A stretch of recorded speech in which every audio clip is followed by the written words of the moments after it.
Hello, fellow humans. What is a job? Why do we work? What is work? Can life exist without work? Why is some work paid $2 a day and other work paid $7 million a minute? Why does work have a value in dollars and not in gold coins, grains of salt, or minutes? The takeaway from this video is that we as a society need to upgrade our understanding of what is considered work, how it's paid, and how much is needed in order to survive the crisis we are in. Recently, the Seriously Wrong podcast talked about the 4-4-4 movement.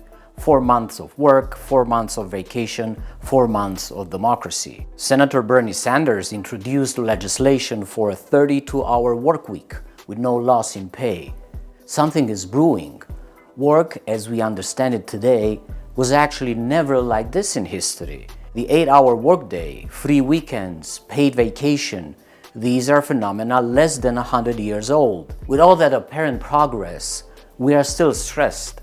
We still work many hours, struggle to pay rent or save for retirement. Progress is frozen for the vast majority of humans, while very, very few are doing super well. It's time to revise the meaning of work. When people reach the end of their lives, they never say, I wish I'd have made more money. What they wish for is they wish they had more time. We are paid for our time, and when we work, we are sacrificing time with other people, with family, friends, and other things we wish to do. There are workers, not union or not, working multiple jobs, and they're living to work, and they're scraping to get by, and they're living paycheck to paycheck. You know, how can working class people take back their lives and take back their time? And I know what people, and many in this room will say. They'll say, people just don't want to work, or working class people are lazy. But the truth is, working class people aren't lazy, they're fed up. They're fed up with being left behind and stripped of dignity as wealth inequality in this nation, this world spirals out of control. They're fed up that in America, 3 families have as much wealth as the bottom 50% of citizens in this nation. That is criminal. I agree there is an epidemic in this country of people who don't want to work. People who can't be bothered to get up every day and contribute to our society, but instead want to freeload off the labor of others. But those aren't blue-collar people. Those aren't working-class people. It's a group of people who are never talked about for how little they actually work and produce and how little they contribute to humanity. The people I'm talking about are the Wall Street freeloaders, the masters of passive income. Those who profit off the labor of others have all the time in the world, while those who make this country run, the people who build the products and contribute to labor, have less and less time for themselves, for their families, and for their lives. What Shawn Fein is talking about has a lot packed into it. Let's look a bit at the history of work and build up to the present to find out how broken the understanding of work is today and how we can fix it. Work was considered a curse for primitive societies. It was that kind of activity which got in the way of enjoying life. That hunter-gatherer philosophy was preserved to this day. If you asked a bushman, he would tell you, why should we cultivate if there are so many nuts in the world? Ancient Greeks thought that any activity motivated by profit or performed for money was unworthy of a free person. In Roman times, the Latin word tripalium meant an instrument of torture. From that word we have travail in French and trabajo in Spanish today. Then work became to be considered a burden and a virtue when European countries passed regulations for maximum wages and punishments for refusing to work. Peasants seemed to have lost interest in breaking their backs working after the Black Death taught them a lesson that life is too fragile to waste it on work. Those regulations did not help much because they led to long periods of revolts. Fast forward a few centuries, land becomes enclosed with fences. Peasants are kicked out and given a choice: work for a wage or starve to death. Work evolved from being hardship to being a service to God. Great marketing from the lords who needed workers to extract wealth from their lands. Pray and work. Pray and work. This is how virtue was born. The next step in this history is the highly praised work ethic and discipline. Sounds familiar? One argument that this expectation for a good work ethic we see today in corporations, in shops, warehouses, may come from Protestantism that valued self-discipline, individualism for salvation, and desire to gain and possess. But only in the 19th century workers became to be vaguely responsible and proud to possess a watch. So maybe it was the other way around. The economic system evolved in such a way that a certain work ethic was created and Protestantism had nothing to do with it.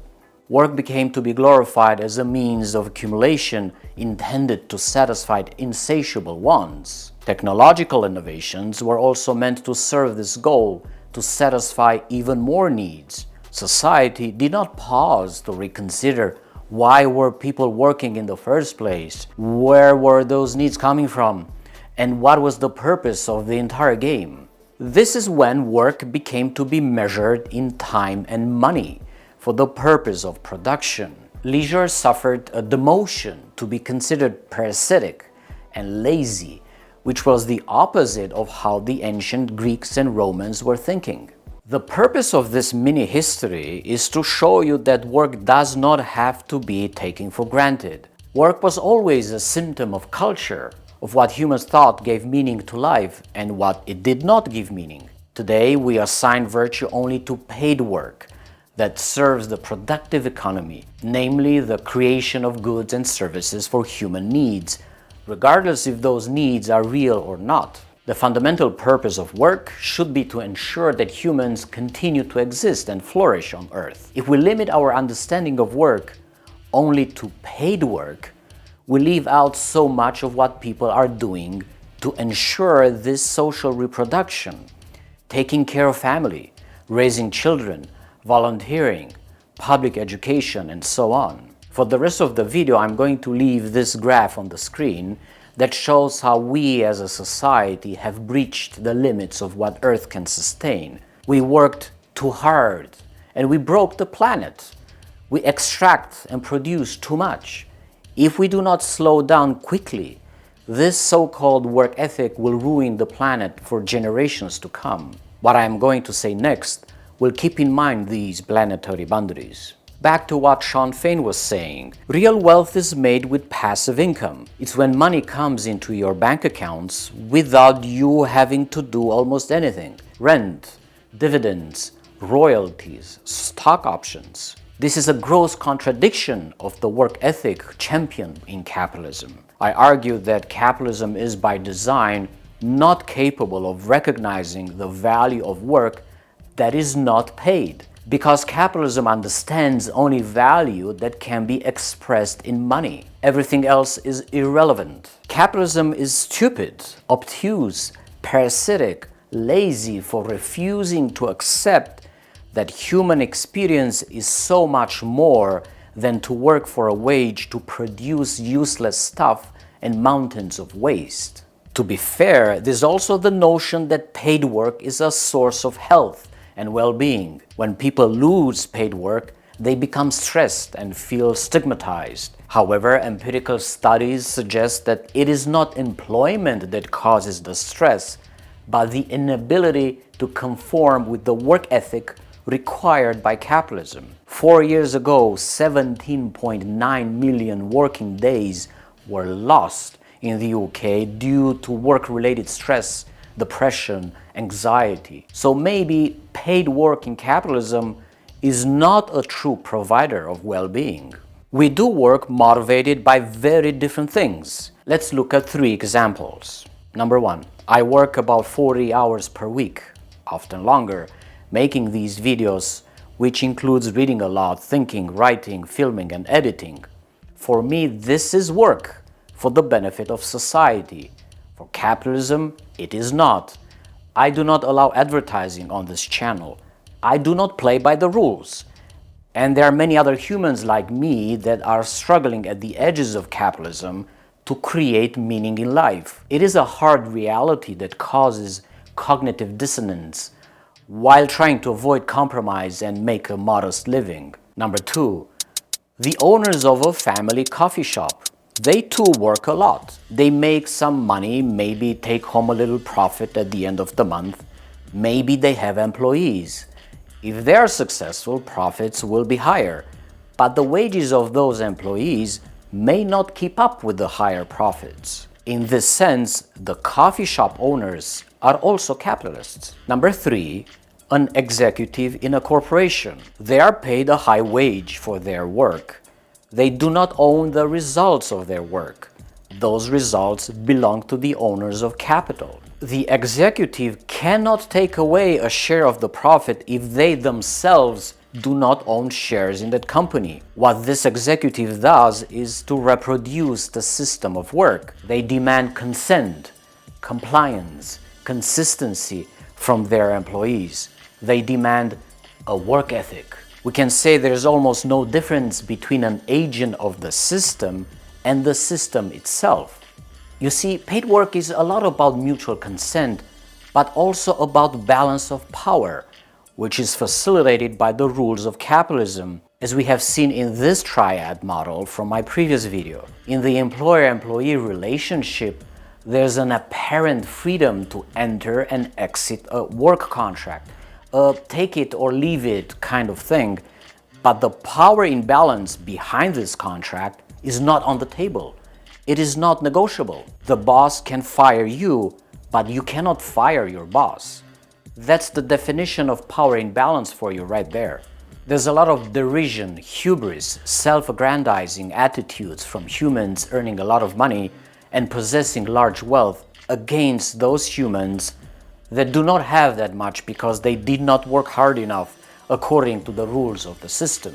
But even if we choose to refuse to play by the rules of the system, we will still be showered with the same condescension from the elites. If we blame the owners of capital, the professional managerial class, the executives, we will never be able to redefine work to benefit us. Which brings me to saying that when we demand changes in what work is, how much is valued, we ought to keep in mind that the system itself needs to be changed. It's not enough to squeeze concessions out of the hands of capitalists and executives because we will still have the problem with the planetary boundaries. Time to talk about what needs to be done to fix this. The following ideas come in a package, complement each other, and observe planetary boundaries at all times.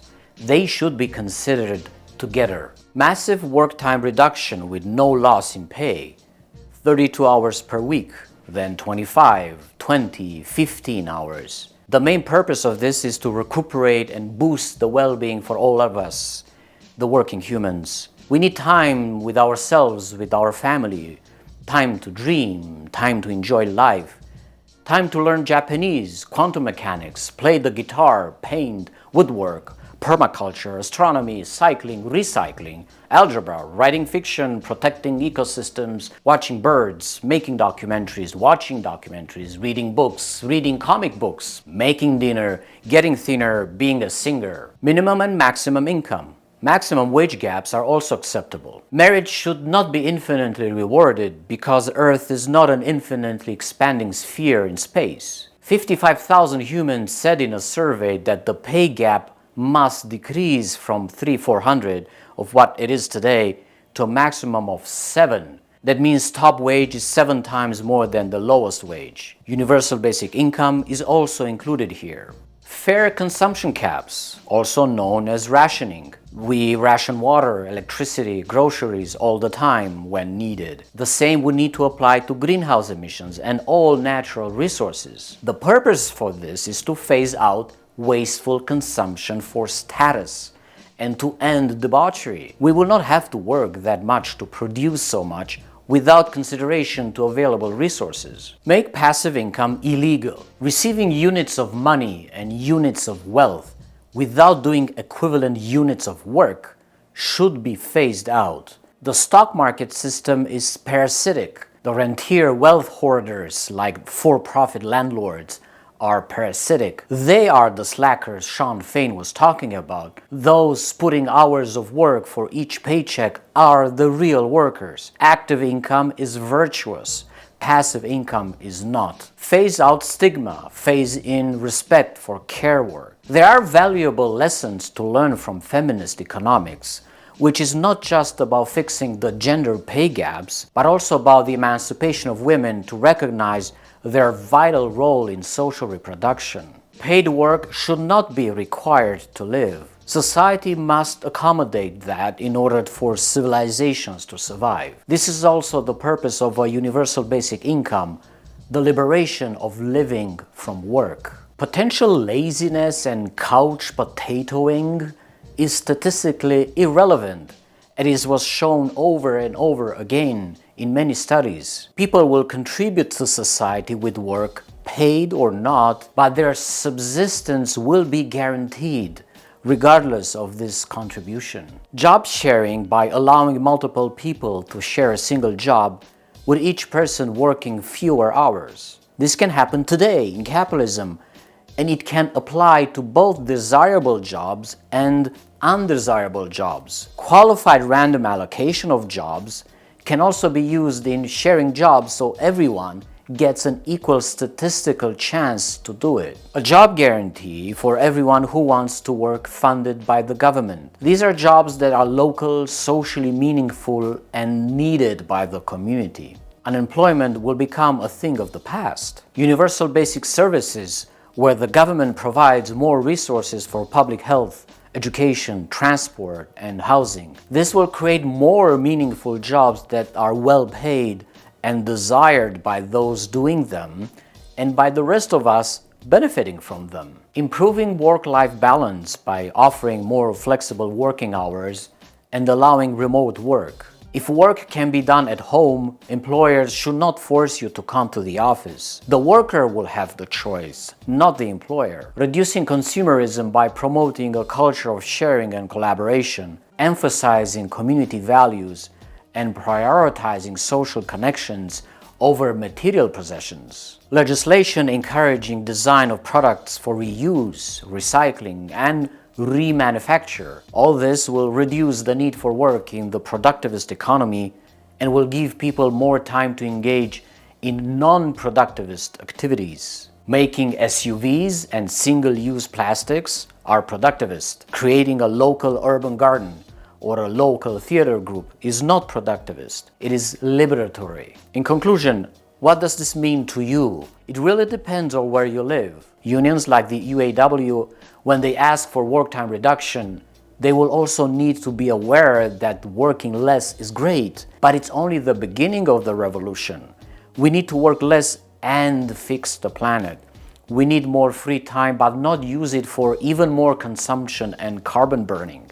From the perspective of a well-being economy, it doesn't matter if a job is paid or not. You still have a good life. Getting paid will add more comfort to your life if that's what you want. I have a personal message for unions. Expand your narratives to include demands that change the system, to bring society back within planetary boundaries. Ask for a pay raise and work time reduction, and in addition, ask for a maximum wage, wealth tax, and less production. I also have a personal message for environmental groups. Expand your narratives to include demands that change the working condition for workers, also to bring society back within planetary boundaries. Ask for the end of fossil fuels, and in addition, ask for resource caps, economic democracy, and energy democracy.